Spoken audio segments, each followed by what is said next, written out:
I was growing up, about 6 or 7, our family attended St. Andrew's Non-Methodist Church in Charlotte, North Carolina, and I went to their kindergarten program. And I'll have to say it was a good program. I look back on it with a lot of fondness. It set us up for school. And I was just thinking back to what were some of the things I really liked about kindergarten? You know, that saying that everything you need to know in life you learned in kindergarten. I don't know, but it was a good experience. Finger paint. Do they still do finger paint? There's a couple, yes. That stuff is awesome.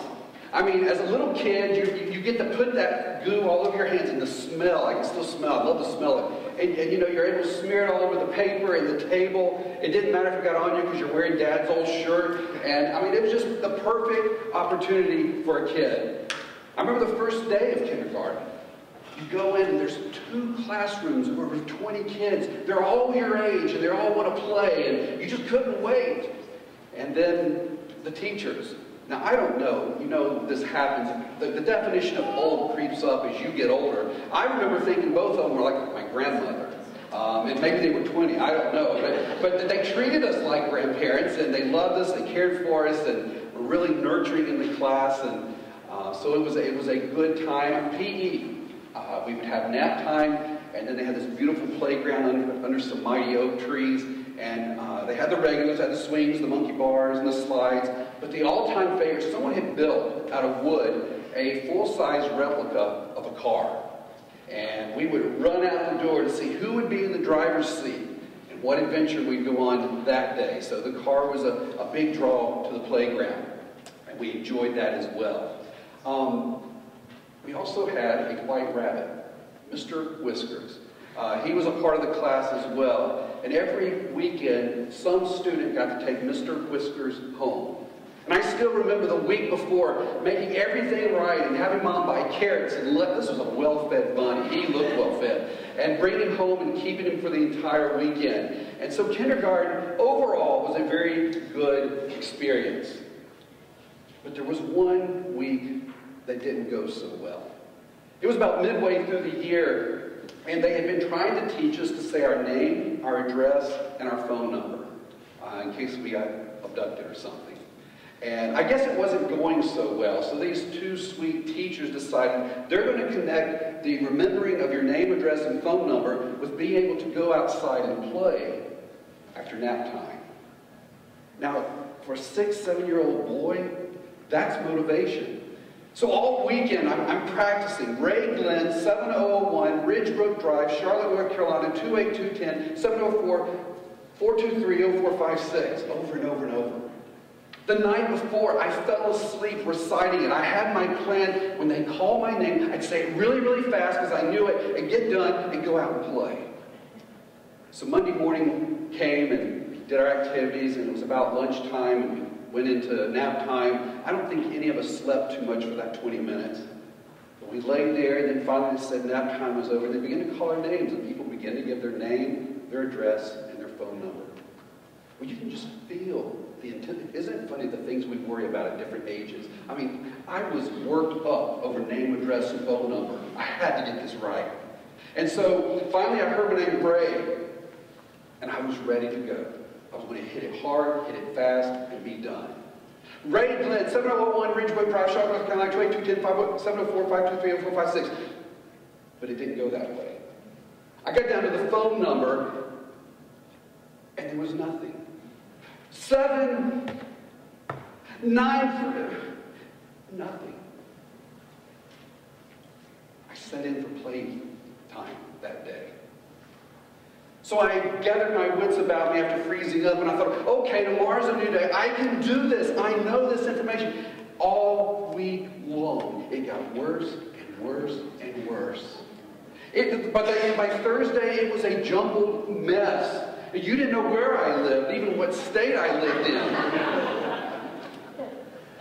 Finally, I don't know, I finally got it right. Because I realized after 40-some years now, and 10 moves as I count them, I know it. That phone number I know. That street address I know. Talk about motivation. Well, I share that story just as a hint. The reality that you and I live in a very performance performance-based economy. From the youngest years, from kindergarten, it's about performance. If we perform well, we're rewarded. We get to go out and play. If not, reward is held back and we lose. The message in the world in which you and I live today is that the world belongs to the strongest, to the richest, to the most beautiful.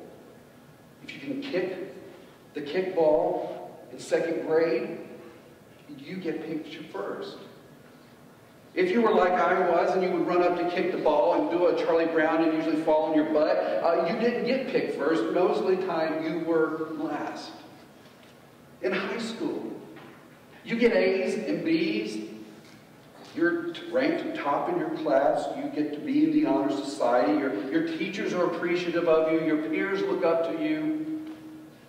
But if you struggle, and school maybe just isn't your thing, it doesn't always work out as well.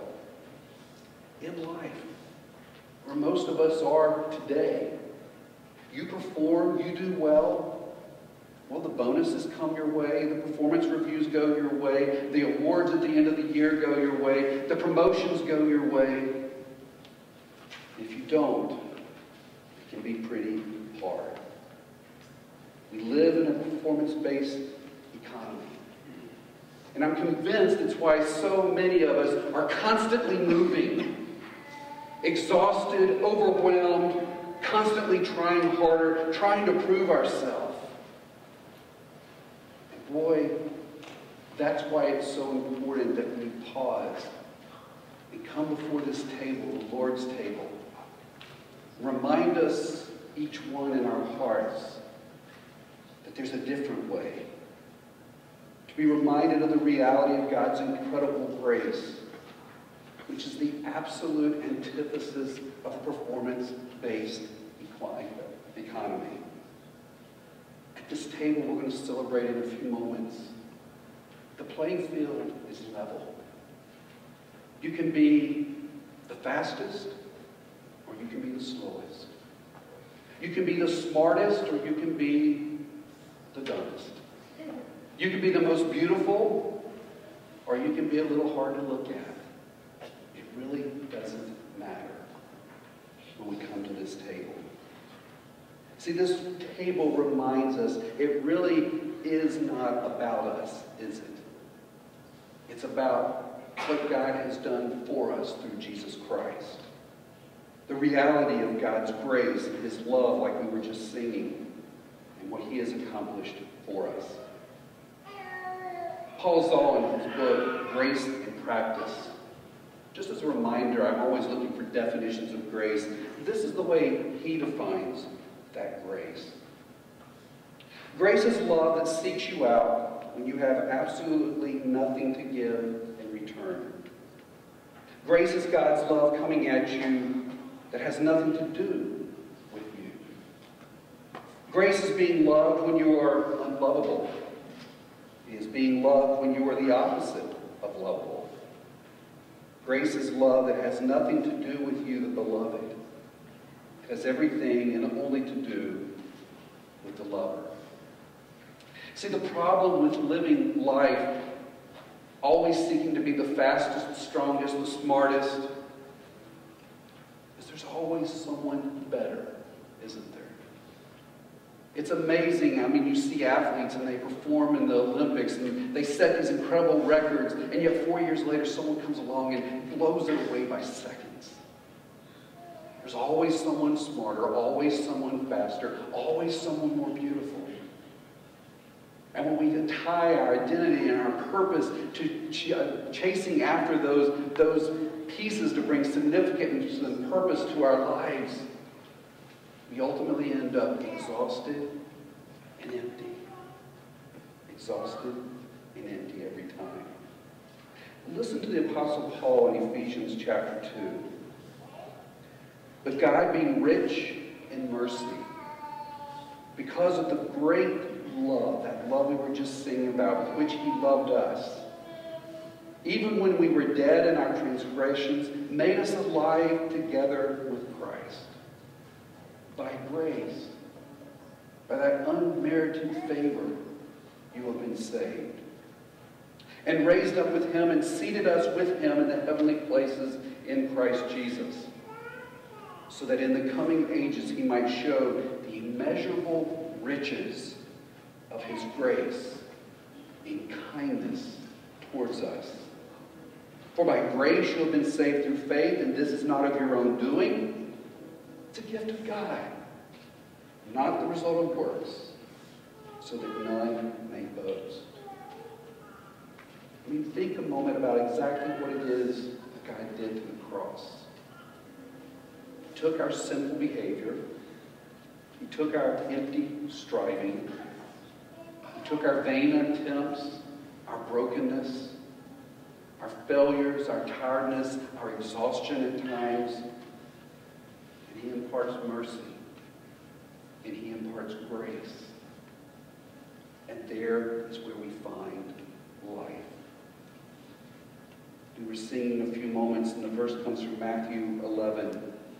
Come to me, all you who are heavy laden, and I will give you rest. Some of us need that rest this morning. Resting in the finished work of Christ and the grace that we need to overflow our souls each and every day. And as we go to communion, I would just simply ask you, where do you need God's grace this morning? Where do you sense you're failing? Where are you feeling that you're coming up short or feeling defeated or out of control?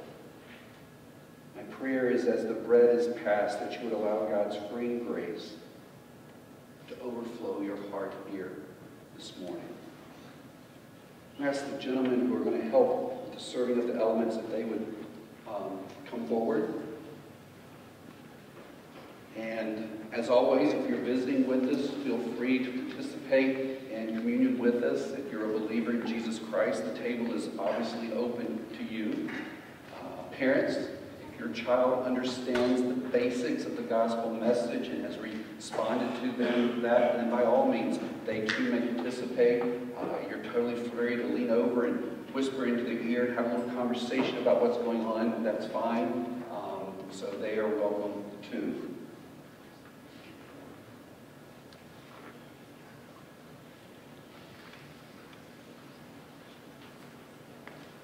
Go ahead and pass the elements.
Remember, as we come to this table, it's a chance to reorient our hearts. It's not about being the fastest, about being the smartest, the richest, the most beautiful. It's about Jesus Christ and his immeasurable grace given towards us. Take and eat, for there is now no condemnation for those who are in Christ Jesus.